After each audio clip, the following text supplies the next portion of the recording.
Olá, tudo bem com você? Eu queria falar com você sobre as coisas novas de Deus. Novidade todo mundo gosta. Isso é muito claro para mim e para você. E eu acho curioso que quando a Bíblia vai tocar sobre novidade, tem um texto muito curioso aqui do profeta Isaías, e o texto vem falando exatamente aqui, eu quero ler para você. Isaías 43, verso 18. É um pedido do profeta para o povo de Israel. Não vos lembreis das coisas passadas, nem considereis as antigas. E aqui talvez a gente já tenha uma ideia de que Deus ele realmente está pedindo para mim, para você, pediu lá no povo de Israel também, para esquecer daquilo que no passado tem que ser esquecido. Você tem que deixar para trás muita coisa na sua vida, na minha também. E aqui o texto está dizendo, olha, de verdade, o conselho divino é, esquece o que passou. Só que no primeiro momento, claro, você vai aplicar isso na sua vida, dizendo que você tem que esquecer aquilo que foi de ruim na sua vida. E você está completamente certo disso. Só que nesse contexto aqui, Deus também está falando de outras coisas mais. E se você voltar um pouquinho e você vai entender o que é que tem que ser esquecido. Se você voltar nos 2 versos antes, ele vai dizer que o povo de Israel tinha que esquecer a saída do Egito, a libertação que eles tiveram do cativeiro lá.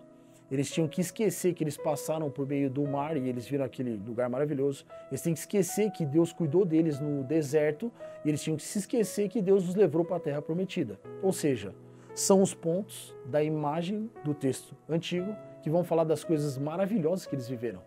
E aí a coisa ficou difícil e confusa para mim e para você. E aqui é muito simples. O que Deus está pedindo para ser esquecido? Horas. Para mim e para você, com certeza viveu muita coisa boa na sua vida. E talvez o seu passado seja muito melhor do que o presente que você está vivendo. E se você desenrolar o seu olhar para o futuro, você vai falar assim, é de futuro bom mesmo, eu acho que não tem nada me reservado. E aqui é o ponto para mim para você. Ei, segundo a Bíblia, a gente olha andando para o futuro. E nós temos na nossa mente as coisas que ainda estão por vir. E é curioso isso. Deus está pedindo para Israel se esquecer das coisas boas que ele viveu. Sabe por quê? Porque às vezes as coisas boas na nossa vida fazem a gente viver andando para frente, mas olhando para o retrovisor. E você sabemos que não dá para viver assim. Às vezes a gente consegue olhar para frente, mas nunca na comparação de uma coisa nova totalmente. É sempre numa comparação do passado. E é sempre alguma coisa legal que você viveu, ou talvez, como o Neymar falou, né, saudades daquilo que a gente não viveu ainda, né? Você está sonhando uma coisa que você não sonhou. Você está tentando imaginar uma coisa que outro viveu e falando assim, teria sido bom se eu tivesse vivido algo assim. Nem foi você que viveu, você está só sonhando nisso. Curioso é que a Bíblia fala bem para você, ei, amigo, amiga, você precisa esquecer as coisas boas que você viveu.